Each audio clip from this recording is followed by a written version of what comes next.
By the Ukrainian President Volodymyr Zelensky. Russia has withdrawn its troops from the city of Kherson, the only regional capital they've managed to take since they invaded Ukraine in February. Thousands of Russian troops have retreated across the Dnieper River, leaving the way open for Ukrainian special forces to enter the centre of Kherson, while residents waved the national flag and embraced troops in the main square, chanting "Glory to Ukraine." Our international editor, Jeremy Bowen, is in Odessa following the situation.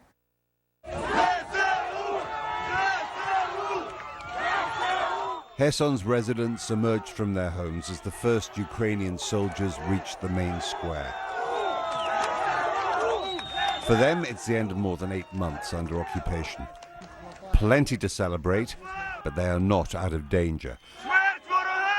Russia's guns are only a few miles away across the river. As they left, Russian engineers blew a section of the Antonovsky Bridge over the Dnieper. At dawn, long lines of Russian troops seemed to be using a temporary crossing under the main damaged structure. The Russian claim is that 30,000 soldiers and more than 5,000 pieces of equipment left Kherson before the bridges were blown. The Ukrainian forces pushed forward. The final Russian departure happened much faster than anyone expected. We received these pictures from a special forces unit, taken as they poked around a camp the Russians had abandoned. Here at least this retreat looks better organized than some of Russia's others in Ukraine. That's because apart from a few dozen shells, most of what they left was rubbish and not equipment Ukraine can use against them. President Zelensky told Ukrainians that this was an historic day. They were taking their country back. The people of Kherson kept the Liberation Party going. What's happened deepens the Ukrainian conviction that they can beat Russia. Ukrainians can celebrate tonight. There'll be harder times ahead. Jeremy Bowen, BBC News, in Ukraine. Well, there have been celebrations in the capital, Kyiv, over the liberation of Kherson. Our chief international correspondent, Lise Doucette, is there.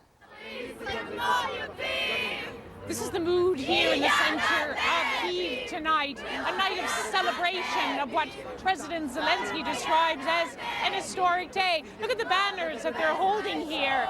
Kherson is Ukraine, written in the colors of the Ukrainian flag. They've been singing here for hours, singing popular songs like this, singing the Ukrainian national anthem.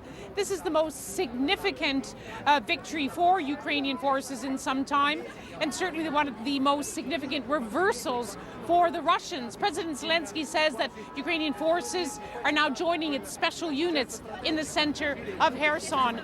We've spoken to people here tonight who believe that moments like this are bringing the end of the war closer, bringing them closer to the victory they have always believed was possible.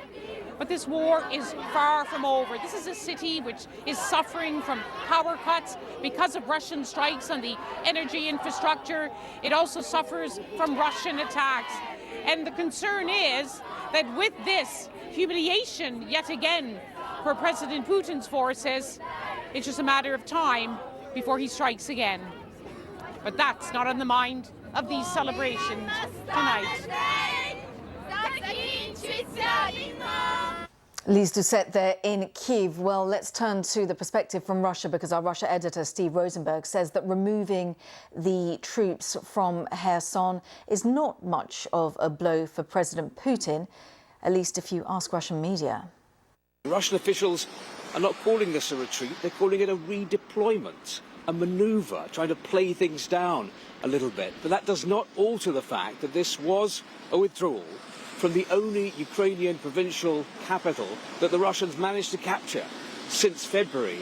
And it came just a few weeks after President Putin had declared that Kherson had become part of Russia forever. So yes, this is embarrassing, I think, for Vladimir Putin. It is a blow to the Russian president, which is probably why the Kremlin has been trying to distance him from the decision to retreat, because it knows that the pullback will be seen as a setback by many people in Russia. It doesn't want the president taking the flak. That is why the Russian generals had to go on television earlier this week. It was left to them to announce this withdrawal to the Russian people. But at the end of the day, who is the commander-in-chief in Russia? It is Vladimir Putin. Whose idea was it to invade Ukraine? Vladimir Putin. So it's hard to imagine that at some point Vladimir Putin won't be caught up in the consequences of and the fallout from this war, whatever they may be. Steve Rosenberg, our Russia editor, with the perspective from there. So where are we when it comes to Kherson itself? Let's talk to Keir Giles, author of the forthcoming book, Russia's War on Everybody. And before we, Keir, start talking about the kind of bigger picture and what this means for Russia, when it comes to specifically this withdrawal from Kherson, we heard Steve Rosenberg there say the significance of it in terms of this being the only provincial capital that Russia had held. Now it's lost it. That's right. It is symbolic. Of course, it's not the only major city that Russia has held. Let's not forget the siege of Mariupol earlier in this war, but it is of huge symbolic value. The problem, of course, is that Russia has realized long ago that it is not going to win this war on the battlefield. And as you heard from your correspondents earlier, the war is not over by a long way because Russia is looking for alternative ways of winning it, realizing that it is on the back foot within the face of this Ukrainian offensive. That's the reason why Russia is hammering Ukraine's economy and its power infrastructure to try to make sure that its people can't live through this winter. That's why it's trying any means possible to split away that Western support and backing that is keeping Ukraine in the fight. But it just makes it all the more important to support Ukraine so that it can continue functioning as a state while Russia is doing its best to stop it. If Russia, in that case, if these kind of withdrawals are taking place, does that mean that they're looking at sort of more serious attacks? And we have in the past spoken about this idea of potentially using nuclear weapons, but is that something that is still very, very much possibly in the back of President Putin's mind? No doubt it'll be in the back of his mind, but it doesn't seem to be at the front at the moment. And we don't think it ever was. There was a big difference between what President Putin was threatening with this intimidatory nuclear rhetoric and what the Russian armed forces actually think nuclear weapons are really for. And we've seen that since those threats have become less effective, they've stopped being used. Once the West has finally got wise to the fact that President Putin throws around nuclear threats, but they are empty, they've stopped coming out so often. We saw a brief attempt at pretending there was going to be a Ukrainian dirty bomb a few weeks ago, but that was slapped down as soon as it appeared, and so Russia didn't pursue that any further. So yes, they will look for ways of pressuring Ukraine, they'll look for ways of pressuring other countries to reduce their support for Ukraine, but nuclear weapons are a long way off.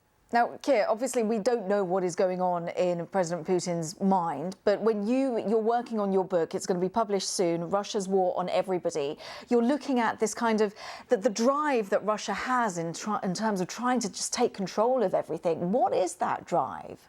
That's exactly right. The book is not about what's happening in Ukraine, although obviously that is the most tragic and shocking example of what Russia tries to do. It's more about the covert war for power and influence across the rest of the world and how it affects ordinary people around the world. We've seen Russia unable to step away from this idea that it has to be a great power, and that means it has to have power and control over other countries beyond its borders. The immediate victim being Ukraine, but Russia's aims being so much broader than that. It's something which Russia has simply not been able to learn is not suitable for Europe in the 21st century. And so it still continues to push for that power and doing damage wherever it possibly can. And how much of that drive is President Putin, or how much is it the Kremlin? How much, I guess, is it responsibility of just one person? Well, unfortunately, as we see from this widespread support for what Russia is doing in Ukraine, it is not just President Putin, and it's not even just the inner circle around him.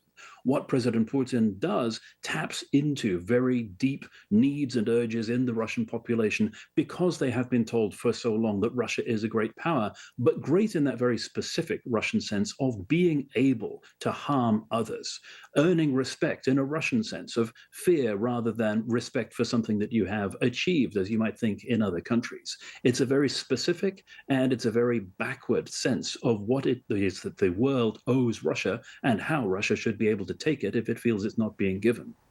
Keir, thank you very much for just giving us your replies. Keir Giles, expert at the Russia programme at Chatham House. Also, as we referenced there, the book Russia's War on Everybody coming out soon. Thank you. Thank you.